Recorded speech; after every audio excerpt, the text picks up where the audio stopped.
Okay, good morning, everyone. Today, I am super excited. I've literally got one of my favorite people in the whole wide world. Not only is he one of my favorite people, but I think he's probably one of the smartest people that I've ever come across when it comes to, let's call it business, entrepreneurs, making decisions and all of that sort of cool stuff. Today, we've got fellowship member Tony McKenna with us. Tony, how are you doing? Great, mate. I said earlier, it's a lovely day. And you've got a boat trip planned this afternoon, which makes all days better, doesn't it, as well? Yeah, oh yeah, absolutely. Yeah, it's just. Do you know what? It really squeezes more into the day as well, because you know you've got to get more done in a short space of time. So I will leave 2 hours early today, having achieved as much as if I'd spread it out through the day. So it's funny, the power of deadline, isn't it? It's really cool. Really cool. Tony, there's loads of stuff that I want to talk about today in terms of like your insight and all that sort of good stuff. But before we dive into that, do you just want to, I know you've got multiple businesses, do you just want to give everyone something like a quick overview of what you do, the businesses that you run and all of that, just to put this whole thing into context? Yeah, okay. So I run an accountancy practice, an outsourced payroll business, which basically just means we offer payroll services to other companies, and a wealth management financial consultancy. So everything financial, we look to be able to offer advice in almost all business areas to clients, except for legal, and that's just because that's boring. And so our objective is to make sure that we're the first people that any of our clients think of when they have any financial needs, and to move our clients amongst those different businesses as well. Well, it's a really nice model as well, isn't it, Tony? Because one acts for a lead gen for another one, and the other one acts for a lead gen for another one, and gives everyone something like that full circle and Trojan horse to maximise money from everyone that comes into your world. Yeah, we try. Yeah, without wanting to come across as though it's one great, slick, well thought out, manipulative machine. It isn't. People have difficulties knowing when they need to access stuff. What we do is help them to access the stuff that we know that most people need. So it's more of a mindset. We know we're helping people when we do anything that we do. Yeah. And so no objections to handing them around between the businesses, because they're all good at what they do and they all add value. So. It's awesome, Tony. And what I know the businesses that you've got there are very sort of like numbers driven in terms of you're helping with the accounting and all that sort of stuff. What I always love whenever me and you have conversations and we're exploring different things is how focused you are when it comes to opportunities and different things like that, in terms of working out what the maths is around like a business opportunity, what the maths is around the business in terms of if this thing is going to make money, if it's viable, and all that sort of stuff, which I think it's one of those forgotten things sometimes, isn't it? You get there, you get all excited about stuff and about a business, and you don't necessarily think, actually, is this thing going to work? Is it going to be profitable? What do the numbers look like? Talk me through in your head, Tony, like how important knowing the numbers is, and how you sort of like go about making those sort of like strategic decisions around the numbers and all that sort of stuff. Yeah, I mean, there's a few little trade secrets here, but I love trade secrets, and they're not really. There's two really important numbers at the heart of my business, and they are 1 and 7. Okay. And that is, if and when I retire from this business, if I sell an accountancy practice, I get a multiple of 1 times the exit valuation. So 1 times the income as a valuation. So if I'm turning over £500,000, my business is worth somewhere in the region of £500,000. If I convert that client into a financial services client, then the multiple goes up to 7 times. Yeah. Now it's not 100% conversion, and the fees aren't the same, but with using those two numbers, 1 and 7, I at least double the value to my business of every client that I bring in, and to them as well. I mean, it's quid pro quo. You know, it's not just me making money; the clients are getting great things as well. But knowing your numbers is fundamental, and that is at the heart of almost every decision we make, 1 and 7. And that follows through on everything that you do. So if you start a marketing campaign, we were talking about this a couple of weeks ago, you've got to know what you're getting back for your money, for the money you're spending. Otherwise, you're just throwing it against the wall. I had to think of a polite analogy for that. Then the one I was going to use wasn't throwing it against the wall. You know my language, Tony. We don't need polite analogies in anything that goes on in this conversation. I'd rather you just give it. There we go, pissing it up the wall. And I mean, and the same's true with everything that you do and everything that you spend. There's another couple of numbers which are a bit special to accountants, and most accountants that run businesses run the numbers on these, which is if your profit margin is 10% from your business, then you have to sell 10 times more of a thing in order to make the same amount of money as if you cut 10% of the expenses. Yes. I didn't put that very well, but cutting expenses has a far bigger effect on the amount of money in your pocket than selling more, therefore cut expenses. So it's not a bad approach to a business to try and minimize the money that you spend and keep the contracts that you commit to as short as possible. So numbers are huge, from marketing to the reason why you're there, through to every buying decision that you make. The numbers really, really matter. It's funny that, isn't it, Tony? And I mean, in my experience with speaking with entrepreneurs, small business owners, and all that sort of stuff, it's funny how much importance people put on going, I need to make more sales, I need to get new customers through the door, I need new, I need new, and they forget about the other things in terms of being like, well, what about if we cut the expenses? How much more money does that put in my back pocket? How much more money does it put in my back pocket if I can get these customers to spend more, and all that sort of stuff as well. Hey, absolutely, and by the way, I wouldn't say I'm obsessed with this stuff. It's like the final tick box in any decision that you make. It's, does it make financial sense? And by the way, you always need to sell more as well. So one of the last expenses you should probably be cutting is the money that you're spending on bringing in new customers. By all means, lose the franking machine and find a more cost-efficient way of doing that. By all means, stop with the Tassimo machine and buy them some Nescafe. You know, I mean, that all makes eminent sense. But don't start scaling back on bringing new clients in. Just make sure that you squeeze every ounce of value out of every penny you spend where possible. No, I love that. But I'm most definitely not the accountant that says, drive cutting expenses, cut those expenses, cut them. I'm very, very much into selling more, growing a business, and trimming expenses where you can. I love that. And I mean, in terms of your business growth, Tony, and what you've done over, I mean, I think you've been with us here, the different opportunities and stuff you've put in place. I know you've been really, really focused over the last sort of like 5-6 months on systems, processes, and all that sort of thing. Talk me through what sort of difference that's had on you, Tony, and what's that sort of made for the business, and what you've seen having put those things in place. What sort of impact has that had? So I'll give you one concrete example. Our sales process is a new client onboarding process. It's quite complicated because we've got to write to other people. We've got to bring a lot of information in. It's not just a case of sell it, ship it. There's a lot of stuff we've got to go through to get that client paying us. And it used to take an awful lot of my time, because I do that because I don't trust anyone else to make sales calls. So it used to take probably 2-3 hours of my time every time a new client came on board before I could just completely pass it over to the team. And that was gathering information together. It was sending emails internally. It was sending emails out to the client. And I've got to be honest, the experience the client went through during that period was quite good.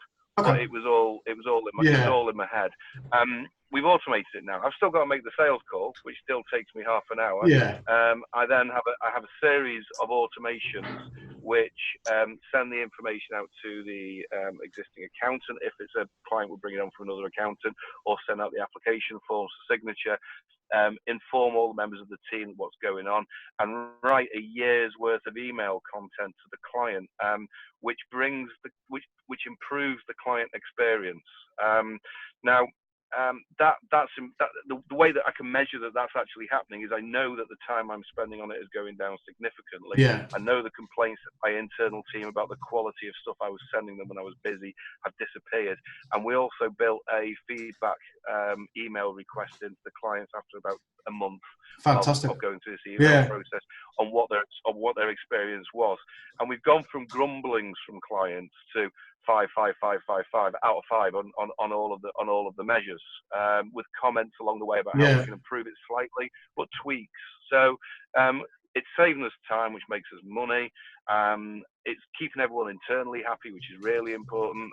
They're not grumbling at me, because that just brings a negative vibe to the office. And it's keeping the clients happy. Sorry, rather.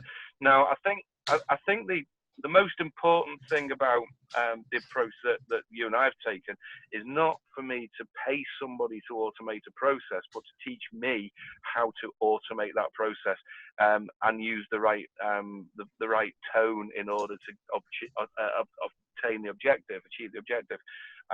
So from my point of view, we're automating 2 or 3 other different work streams at the moment, which will go through almost exactly the same process.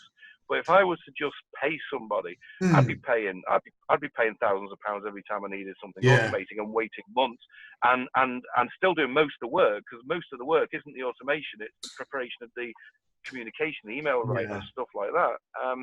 And so the ability to automate is massively valuable and demonstrably valuable within our own business. Yeah. It's interesting that, Tony. And what would you say? Because I know there's a lot of people out there that might be watching this and thinking, all right, cool, automation, all the systems, that sounds awesome, but surely I've got to have like a load of technical knowledge. I've got to make this work. How have you found the process? How difficult have you found it? And as you've sort of like gone on this journey? Well, I have a curse in that whenever I start doing anything, I like to understand everything. Yeah. And so therefore, I've found the process fairly challenging. Yeah. However, extremely worthwhile. And it's something. It's very easy to like. Okay, I'll give you an example. Yeah. I spent the winter fitting a new engine in the boat. Okay. Now I could have paid someone 3 or 4 grand to fit the engine in the boat, but then I would have known nothing. Yeah. And next time I need to fit an engine in a boat, I'll do it in the same time he did and save 4 grand. Yeah. This is like that. I can now fit one of these automations to anything I'm doing. We've got 2 new product lines going out there at the moment, and it will take me a matter of a couple of hours to build the automation on those new product lines. So the first one's tough. I won't lie. The first one I found was tough, and I sat there doubting myself as to whether this thing would work, whether I should do it for ages before I made it live. Then he said, "Yeah, just do it," and I did it, and it worked. And so now I've done the first one. Every other one was going to be easy. So it's the first one's tough. Everyone after it's simple. In terms of technical ability. In terms of technical ability, I'm an average PC user. Yeah. I'm not. I can use other people's programs. I can't code. I can't do any of that stuff. And if I can do it, 70-80% of the business owners out there can do the same thing. That's awesome. So, yeah, automation's ace. Well, talk me through, because what's kind of cool about that as well, Tony, is you mentioned there the automations from, let's say, the emails and the communication that's going out to your customers, your clients, and all that sort of stuff as well. And I know from our conversations, what you've also put in place as well with the guys in the practice there that you've got working through is some systems so that you can see how they're working. So you've got more confidence around like the workflow as well, which is, let's say, some automation around the stuff that happens inside. Like, what sort of impact has that given you, Tony, as like a business owner, to be able to have that sort of visibility, to make sure that stuff's getting done right, to make sure that your guys in your team are doing things that they should be doing them? Talk me through that process and how that worked and all that sort of stuff. Yeah, so I think one of the most corrosive things that happens within a business is worry about stuff. Is it being done? Is that lead being filled up on? I don't seem to be getting a new business in on my salespeople ringing everybody up 5 times, whatever the process is. And I think that niggle, that concern, sits at the back of most business owners' heads. So we use a system called Trello for a workflow management system. And it's very, very visual system, and the guys are following it, and that gives me 2 advantages. First of all, I glance at it and I can see, right, okay, everything's on schedule. Everything's moving through the process as it is. There's notes on there. In seconds, I can see that everything's in order. But there's a slight side benefit from it as well, in that it's a process, and this is a manufacturing, it's called Lean Sigma manufacturing theory that one of my clients gave to me, and that is that if people aren't following a system that's visible, you know they're probably not doing all of the other stuff that's supposed to be doing as well. So within a car manufacturing plant, they say at the end of the day, all tools must be put back in the correct place. Now, they don't really give a hoot whether they are or whether they're not. But if they go around workstations and they see 2 or 3 of them where the tools are all over the place and there's oily rags on the floor, they know that that person's probably breaking all of the other principles and procedures as well. And so they instantly identify issues within the organization.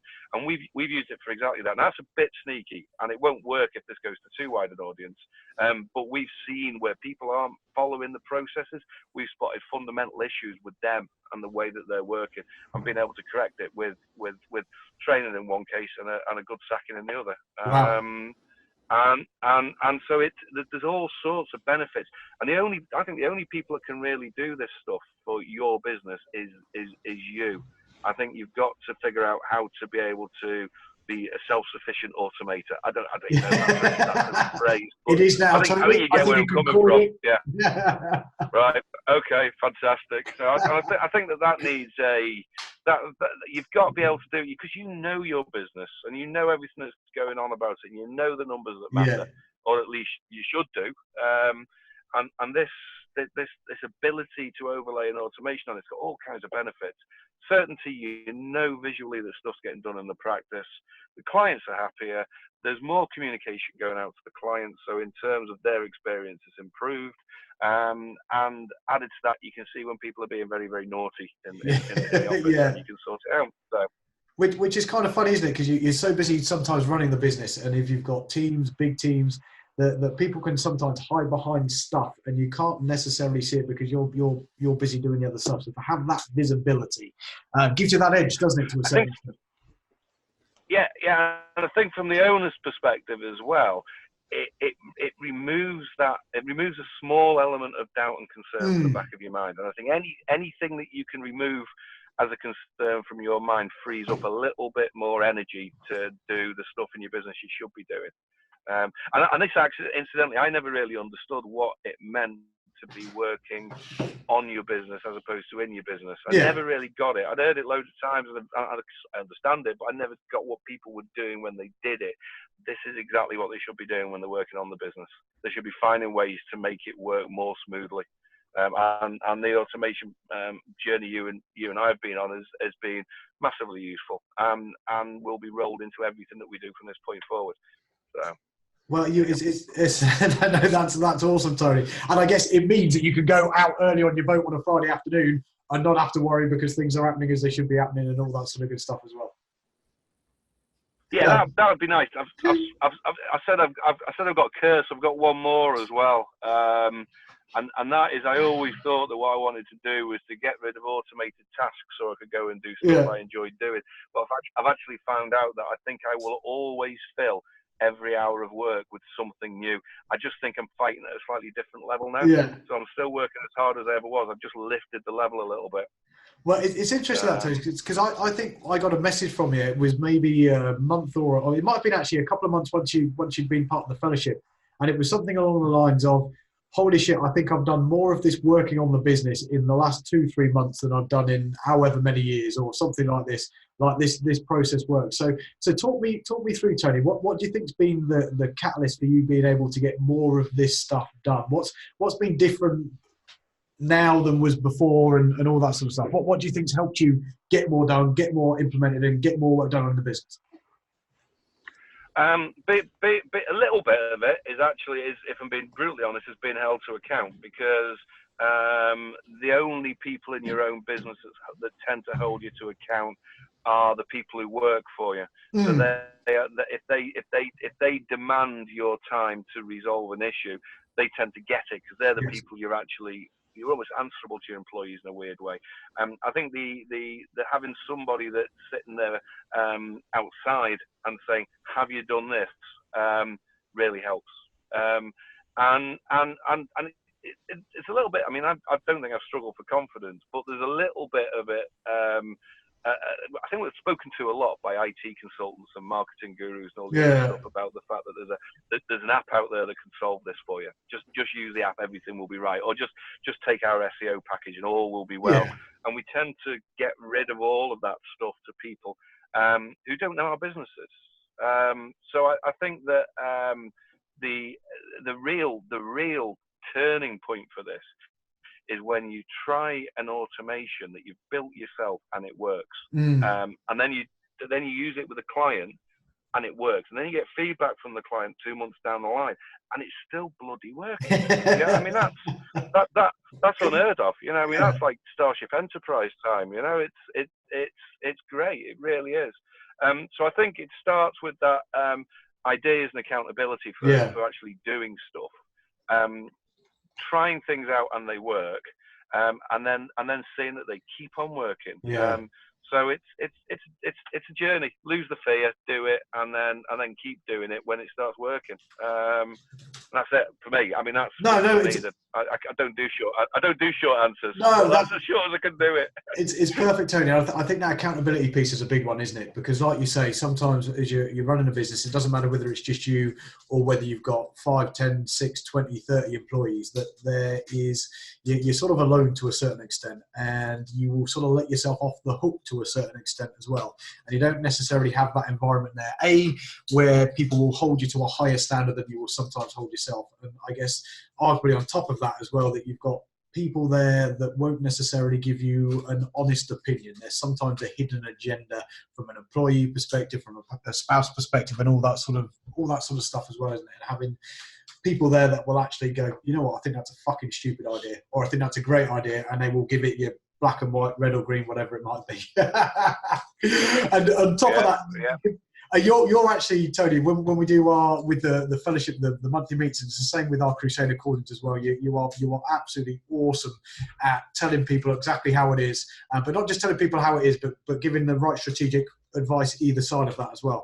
In your eyes, Tony, how important is it to have that sort of support network to level on top of that accountability, to have other people there that you can lean on, you can get support from, or that group dynamic? What are your sort of thoughts and opinions on that for people that are out there and going, I'm sort of cool, I can do this on my own? Yeah, so it's a lonely game, this game we play at times. There's no one going to pat you on the back and say, yeah, well done. Everything that you ask for an opinion or advice on seems to end up costing you money one way or the other, and it's sort of fairly difficult. I mean, if you take a typical network, I've done a little bit of networking in the past. There's a lot of fairly young, small businesses in there that might give you some guidance on what to do next. I think you need to find the right group of people who've been around the block a time or two, know what they're doing, and haven't got any axes to grind. And suddenly that advice and that ability to bounce ideas off other people who are sitting in the same seat as you are, massively valuable. Massively valuable.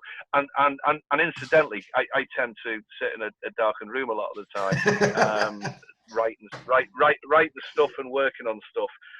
The ability to actually share your ideas with a room full of people who seem to listen and actually implement. I mean, we had one last week where I was talking to one of the guys on a call about service charters. Yeah. And he came back to me and said, that service charter thing, Toad, absolutely brilliant idea. We're doing it for our clients now. That A, gives you feedback that you're doing some stuff right, which is really good. B, actually gives you a little boost of confidence. I remember it a week or two later on. It's good stuff. Yeah. People who've been where you're at and have got no axe to grind, helping you out and letting you run your ideas past them. Great. It's really, really useful. And at a level where that input is as good as it gets, because I know that some of the networking events have got a lot of plumbers and electricians and people who started up recently as IT consultants and stuff like that. And not that I can't learn from them, because I think, in my opinion, I can learn from anybody. Yeah. But there is a higher level of input from the group, from the fellowship, than anything I've seen before. That's awesome, Tony. Like I said, I think that's helped by your input in that as well. I mean, you give some awesome advice around the table, and again, it's all part of that mix. Everyone being in it together and everyone holding each other to a standard that you won't necessarily hold yourself to, which is really, really cool. And in terms of let's talk about like the next 12 months for you here, Tony. I mean, what are you excited about? What does that next 12 months look like for you? What's on the deck? What's on the horizon? And yeah, give us an insight in terms of the cool shit that's going on at your end. So we are going to be doubling in size in terms of fee income over the next 12 months. We've secured 2 introducers recently that have passed some test cases to us, which went through our system, the communication and feedback loops, the introducers, and they've now decided to use us exclusively. And that is in preference to one of the biggest players in our market, by the way. So where the business is going at the moment is to the single biggest player in the market that we fish in. And we are now their preferred supplier. Now that is it is amazing. I mean, it's not enormous volumes. It's big enough for us to double in size. Yeah. But the most amazing thing for me is a large part of the delivery of that was from the systemization and the automation. Okay. It was from the fact that we tried it, we tested it, we used it.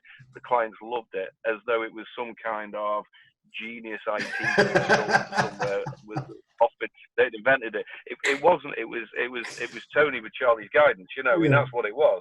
And all right, maybe you're the boffin, mate. Maybe you're the person I'm thinking of. Alongside that, we've got 2 new businesses launching as well. And this is what I mean by I'm no less busy. I'm just competing at a different level. I've created the decks to give me enough headspace to do stuff like that well.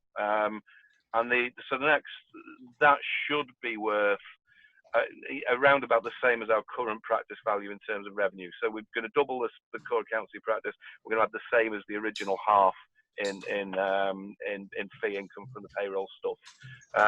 And yeah, more of the same. So we will at least double over the next 12 months in size. And that should add around about, because a lot of our overheads are fixed and because we're automating a lot of the workload, that should more than double our profit margin. So more money in my pocket, more time sailing. I like to think actually probably more time doing the next big thing. But, and yeah, and a lot. It's weird how this happens because I can't put my thing on my finger. I can't put my finger on a single thing that happened over the last 12 months to get me where I'm at now. But I can trace it back to when I started, if that makes any sense at all.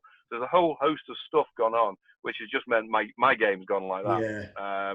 Business is going like that and catching up with it now. But my focus on the business, my game has improved dramatically over the last year.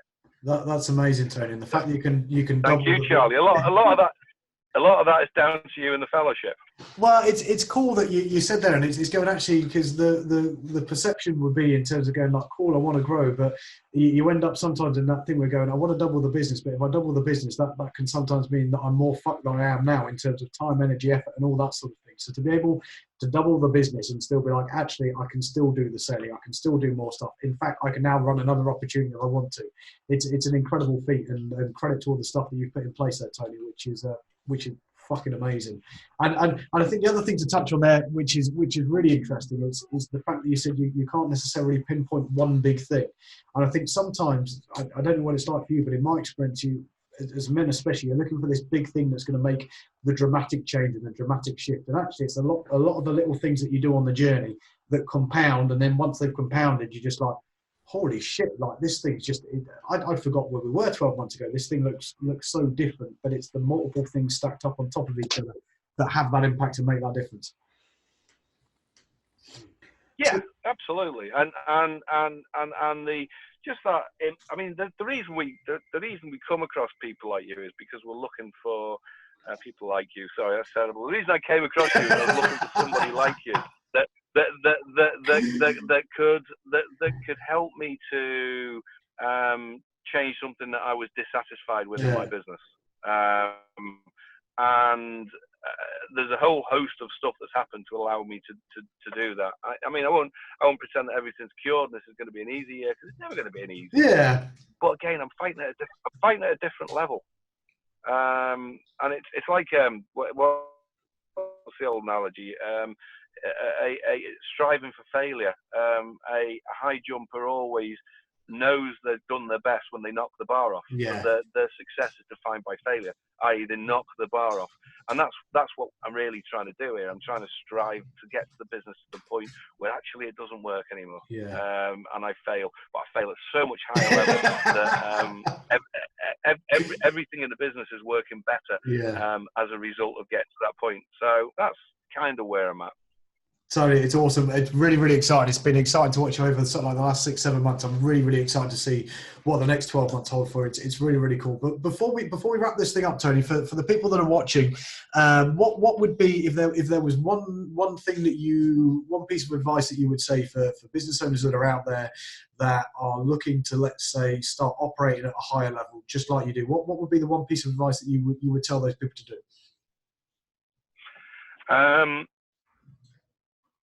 Ruthlessly figure out what you don't need to be involved in on a day-to-day basis and doesn't add any value to your business, and automate it wherever you possibly can, and make sure you find the time. Close the door, turn the phone off, ignore your team for a few hours, and figure out what you can get rid of off your desk. I think that businesses you run for yourself tend to consume your productive time with niff-naff and trivia. You need to figure out what makes you money and do more of that, and automate everything else where you possibly can. Focus on what makes you money, get rid of everything else. However you do it, get rid of it. Tony, that's fucking awesome. An absolute sterling advice there, my friend. Well, what I'm going to do, I know you have got, I say, a boat to catch. It's your own boat that you're going out on, and I'm looking forward to that being a bigger boat in 12 months' time. So, Tony, it's been great having you on today. There's been some absolute gold that you've shared in terms of all of the stuff that you've been through. Really, really appreciate your time, my friend. Can't wait to be catching up with you next week. So, Tony, have a great day today. Enjoy the sunshine, enjoy the boat, and it's been awesome having you on and talking through all of that good stuff. Thanks, Charlie. Have a lovely weekend, mate. Enjoy the sunshine. Yeah, you too. Cheers, Tony.